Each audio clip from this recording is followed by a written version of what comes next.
हर खबर पर होगी आपकी पकड़।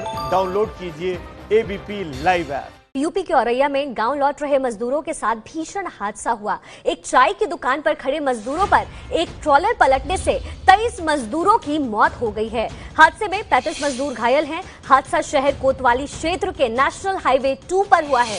ट्रॉलर में चूना लदा था। बताया जा रहा है कि हादसे के शिकार मजदूर भी एक ट्रक से दिल्ली से बिहार, झारखंड और पश्चिम बंगाल की ओर जा रहे थे।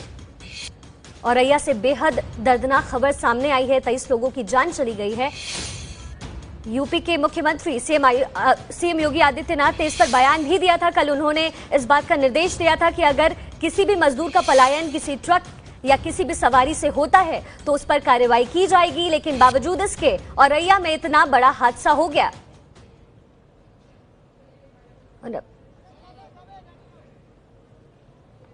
ये सुबह 3:30 बजे करीब की घटना है। एक जो छोटा ट्रक था उसमें कुछ लोग बैठे हुए थे, वो आ रहे थे दिल्ली साइड से। तो ये लोग मैक्सिमम इस ट्रक में वेस्ट बंगाल और बिहार के थे। तो वो ढाबे के पास साइड में गाड़ी खड़ी करके हाईवे साइड में खड़े चाय वाय पी रहे थे। तो कुछ लोग जो ठीक है उन्होंने बताया पीछे से ट्रॉलर राजस्थान से आया था, उसमें चूना वूना भरा हुआ था, उसमें कुछ लोग बैठे थे। वो ट्रक पीछे से तो एकदम टक्कर मारी। शायद जो लग रहा है यही लग रहा है ड्राइवर को जब किया गया तो उससे जो ट्रॉले में भी जो जिन लोगों को चोट पहुंची और जो उस ट्रक के ऊपर कुछ लोग थे जो उसके नीचे दब गए, ट्रक पलटी खाया तो उसको निकालने ट्रेन में से निकलवा। तो दौरान 23 लोगों की कैजुअलिटी हुई है। 15 को हमने सर्वे रेफर करा जिनको फ्रैक्चर ज़्यादा है, माइनर फ्रैक्चर छोटी मोटी चोट 20 लोग यहाँ। तो सुना आपने डीएम साहब ने क्या कहा और औरैया में इतने बड़े हादसे का आखिर जिम्मेदार कौन है। चलिए अब आपको एक जख्मी जो वहां इंसान है उसकी भी बाइट सुनाते हैं। राजस्थान से आ रहे थे किस से एक्सीडेंट हुआ है? टक्कर मार दिया गाड़ी में। कौन सी गाड़ी पे थे आप लोग? क्या हुआ? आती की बोरे में जी, आती की बोरे में। अच्छा। किसने भाई टक्कर? गाड़ी में पीछे से टक्कर मार दी, उसके बाद नीचे में पलट खा गया। उस ट्रक में कितने लोग बैठे हुए थे आप? 40-25।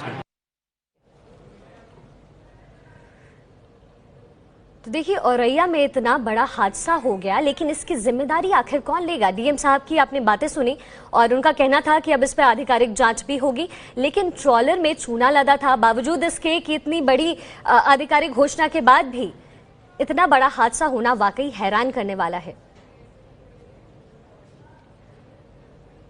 और अब देखिए मुख्यमंत्री योगी ने कल ही अधिकारियों को यह निर्देश दिया था कि किसी भी प्रवासी मजदूर को असुरक्षित तरीके से यात्रा की अनुमति ना दी जाए। फिर भी इतना बड़ा हादसा हो गया। आज गाजियाबाद और नोएडा से मजदूरों को उनकी मंजिल तक ले जाने के लिए ट्रेन भी चलने वाली है, लेकिन इसके बावजूद मजदूरें जान जोखिम में डालकर सफर कर रहे हैं। पहले सुनिए डीएम योगी ने क्या कहा, सीएम योगी ने क्या कहा। उत्तर प्रदेश के अंदर रहने वाले प्रत्येक कामगार और श्रमिक की सुरक्षा और उनके सम्मान के लिए हर सब कुछ करेगी और इसलिए उसके संकट के साथ खड़ा होना यह हमारा नैतिक दायित्व बनता है। थोड़ा धैर्य रखें, हम उन्हें सुरक्षित उनके घरों तक पहुंचाएंगे। और मैंने इसीलिए लगातार मैंने प्रशासन से कहा, कल मैंने शाम को स्पेशली बैठक की थी, चीफ सेक्रेटरी को, डीजीपी को, एसीएस होम को और अन्य अधिकारियों को बुलाकर के मैंने बहुत सख्ती से इस बात को कहा। मैंने कहा कोई पैदल नहीं चलना चाहिए, कोई 2 व्हीलर और 3 व्हीलर से भी नहीं चलेगा, कोई ट्रक से भी नहीं परिवहन करेगा। उत्तर प्रदेश में जहां पे भी कोई प्रवासी कामगार और श्रमिक घुसता है, अगर अगल बगल के राज्य सहयोग नहीं भी करते हैं, उत्तर प्रदेश में प्रवेश करते ही आप उसको अपने क्वारंटाइन सेंटर में उस जिले में ससम्मान लेके जाएं। तो देखिए इतने बड़े आधिकारिक घोषणा के बाद भी इतना बड़ा हादसा वाकई हैरान करने वाला है। क्या वहां पुलिस तैनात नहीं थे?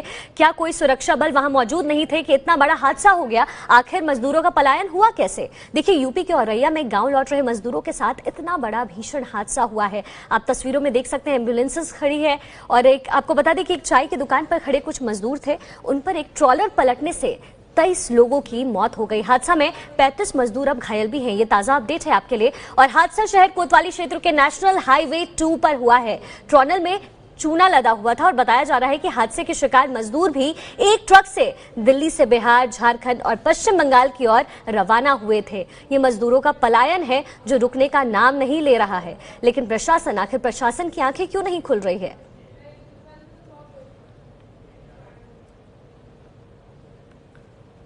बड़ा सवाल यही है कि आखिर प्रशासन की आंखें क्यों नहीं खुल रही है। अगर पुलिस मौके पर तैनात थी तो इतना बड़ा हादसा आखिर हो कैसे गया? आखिर प्रवासी मजदूरों का पलायन हो कैसे गया?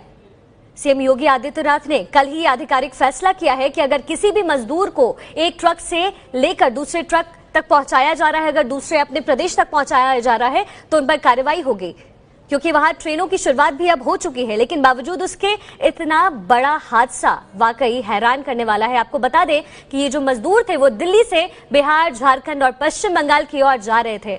आप जानते हैं कि कोरोना का कहर किस कदर लोगों पर बरस रहा है और ऐसे में लॉकडाउन की वजह से लोगों के पास खाने के पैसे नहीं हैं। अब ऐसे में लोगों का पलायन तो जाहिर सी बात है कि लोग पलायन कर रहे हैं इस वक्त। इसलिए अब सवाल ये उठ रहा है कि इस हादसे की जिम्मेदारी आखिर किसकी है? एबीपी न्यूज आपसे ये सवाल पूछता है कि 23 मजदूरों की मौत का आखिर जिम्मेदार कौन है? ट्रक से जा रहे मजदूरों को पुलिस ने आखिरकार क्यों नहीं रोका? एबीपी न्यूज आपसे ये सवाल कर रहा है, एबीपी न्यूज अधिकारियों से ये सवाल कर रहा है कि आखिर इन मजदूरों के पलायन पर किसी ने ध्यान क्यों नहीं दिया? इतने बड़े आधिकारिक फैसले के बावजूद इतना बड़ा हादसा आखिर कैसे हो गया? औरैया में ये भीषण हादसा हुआ है, 23 मजदूरों की जान चली गई है। आप तस्वीरों में देखिए, एम्बुलेंसेस खड़ी है, अधिकारी वहां खड़े हैं। डीएम की बातें आपने एबीपी न्यूज पर सुनी। पुलिस इस वक्त मौजूद है, लेकिन सवाल यही है कि पुलिस इस वक्त तो वहां पे मौजूद है, लेकिन जिस वक्त ये हादसा हुआ, जिस वक्त प्रवासी मजदूरों का पलायन हुआ, उस वक्त आखिरकार प्रशासन की आंखें क्यों नहीं खुली?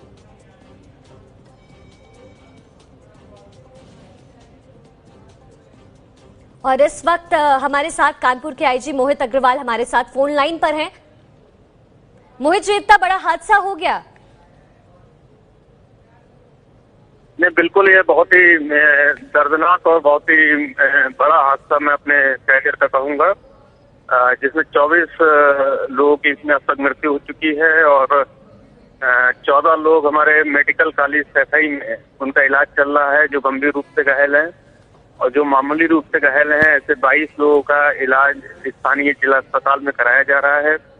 लगातार पुलिस और प्रशासन के सभी अधिकारी मौके पर पहुंचकर रेस्क्यू ऑपरेशन में सुबह से ही लगे हैं और हम लोगों का प्रयास है कि अच्छे से अच्छी मेडिकल की सुविधा इन यात्रियों को मिले। इनके परिजनों से भी हम लोग संपर्क कर रहे हैं और इसमें अधिकांश लोग वेस्ट बंगाल, झारखंड साइड के हैं और ये लोग दिल्ली से चले थे और कुछ लोग राजस्थान से चले थे। अग्रवाल साहब, तो पूरा हम लोग का जी, लेकिन सवाल मेरा यही है कि आखिरकार इतने बड़े आधिकारिक घोषणा के बाद भी सीएम योगी आदित्यनाथ ने ये घोषणा कर दी थी, इसके बावजूद इतना बड़ा हादसा आखिर हो कैसे गया? क्या पुलिस वाले वहां तैनात नहीं थे? क्या किसी ने ध्यान नहीं दिया? मैंने बिल्कुल पूरे प्रकरण की जांच की जा रही है कि किन परिस्थितियों में ये हादसा हुआ है। ये जो अभी तक जानकारी आई है कि डीसीएम सड़क पर ही अपने ट्रक को खड़ा करके उसके यात्री वहां पर चाय पी रहे थे और पीछे से जो ट्रक था उसने आकर के उसमें टक्कर मार दी है।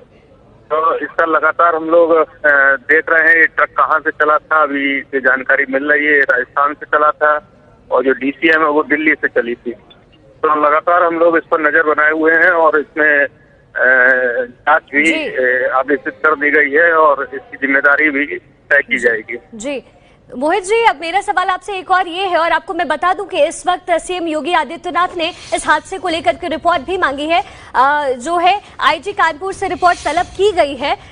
तो आपसे मेरा सवाल यही है कि क्या अब रिपोर्ट में जो चीजें बनाई जाएंगी, क्या इसके लिए आधिकारिक फैसले के बाद अब इस पर क्या कुछ होगा? क्या आप मुझे इसकी जानकारी दे सकते हैं?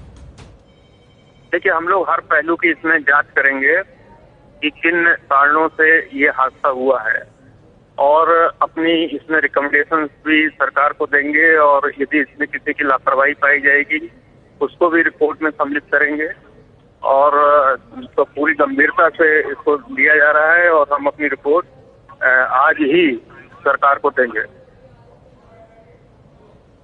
जी मोहित जी, एक और सवाल मेरा आपसे ये है कि जब सीएम ने ये साफ साफ कह दिया कि ट्रक से मजदूरों का पलायन नहीं होगा, ऐसे में जब ट्रक से लेकर के, क्योंकि मैं देखती हूँ दिल्ली या यूपी की भी आप बात करें, बॉर्डर्स की अगर आप बात करें तो वहां पुलिस तैनात होते हैं, वो डॉक्टर्स हो, मीडिया कर्मी हो, वो उनसे उनके आई कार्ड जरूर मांगते हैं, उनकी चेकिंग प्रॉपर होती है। ऐसे में प्रवासी मजदूरों का जाना, आप रिपोर्ट तो तलब शायद कर देंगे, लेकिन ऐसा हुआ क्यों? ये किसकी गलती है ये? नहीं, बिल्कुल, ये अभी हम लोग सबके इसमें बयान दर्ज कर रहे हैं कि ड्राइवर, जैसा अभी जानकारी मिली है, दिल्ली से चले थे और कुछ राजस्थान से चले थे, तो पूरी इसमें अभी जानकारी जुटाई जा रही है। अभी क्या रिपोर्ट होगी अभी कह पाना मुश्किल है, तो अब पूरी हम जब जांच पड़ताल कर लेंगे तभी इस बारे में आपको बता पाएंगे।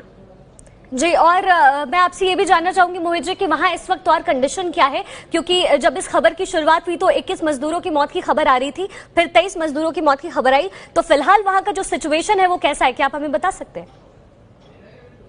देखिए, अब तक इसमें 24 लोगों की मृत्यु हो चुकी है और अब मौके पर स्थिति सामान्य है, क्योंकि दोनों ट्रक वहां से हटा दिए गए हैं। अब मौके पर कोई भी मजदूर किसी के दबे होने की संभावना नहीं है।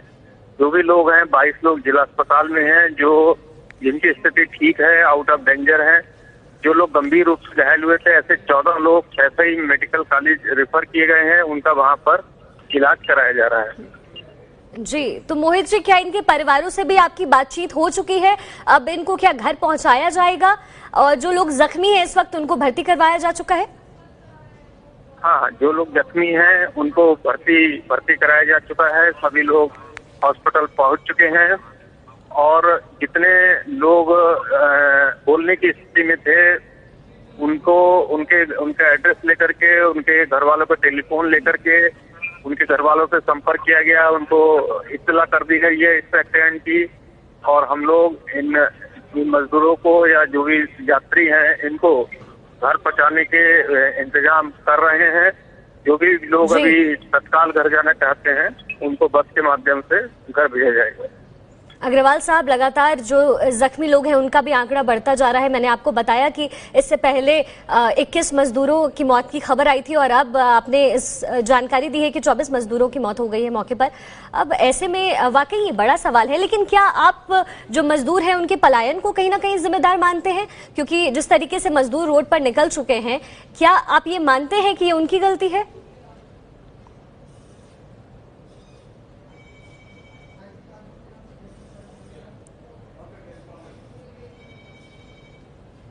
तो इस वक्त आईजी कानपुर हमारे साथ फोन लाइन पर थे, मोहित अग्रवाल, जिन्होंने ये पूरी जानकारी दी। इस वक्त औरैया में 24 मजदूरों की मौत की खबर आ रही है और 35 लोग इस वक्त जख्मी हैं।